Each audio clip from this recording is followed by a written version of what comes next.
When 17 wished for all the universes to be restored after the tournament, that had some side effects that never got to be shown because the series obviously ended, but here we have a story that goes into what would have happened after the Tournament of Power. This is a story called Dragon Ball Kakumei, and it's ongoing, so it's not finished yet, and it takes place right after the Tournament of Power. This is the unforeseen side effects of Android 17's wish. As you know, Android 17 wished for all the universes to be restored back, and that's what happened. At the end of the tournament, all the universes that Xeno erased got brought back to life. What we don't know is what happened to universes 13 through 18, and that's what this story starts to delve into. It begins with Goku fighting Beerus. This is their final clash. After the Tournament of Power, Goku wants to challenge Beerus because he fought against Jiren. Now he wants to fight Beerus, and that's what they do. They have cleared the entire home world of Beerus. Beerus's planet is used as a stage for this big fight. Goku is doing everything he can in this fight, but he still doesn't have that mastery over Ultra Instinct. He can't just tap into it, so he's using Super Saiyan Blue,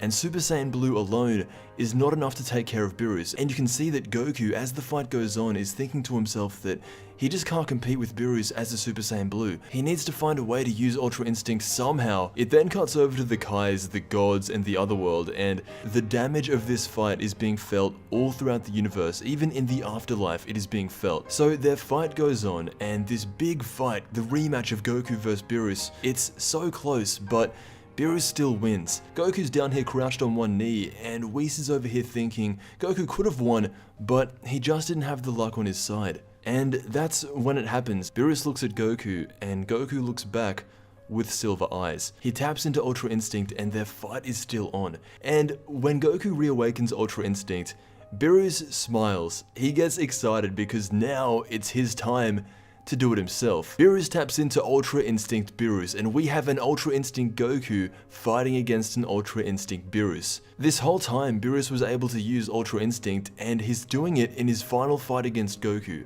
They're about to go in for their final clash, and as they do, Whis stops the battle. If Goku and Beerus fought on this plane at this level of power, the universe would break. They're not fighting in the world of Void. So Whis stops the fight, and he gives the win to Goku. No one has ever been able to push Beerus that far before, and since Goku did, Whis recognizes that his training is done. And with that, now that he's on the same level as Beerus officially, he formally ends his training with Whis and says goodbye.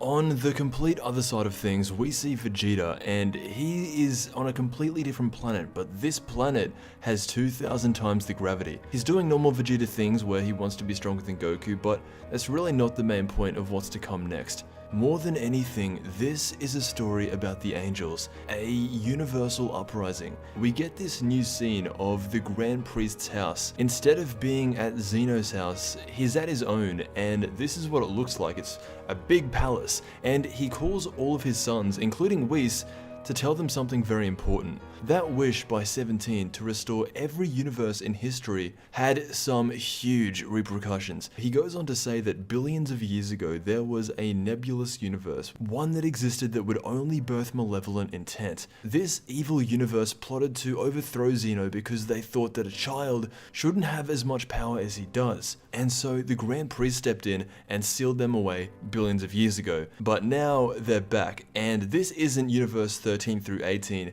This is actually universe 19.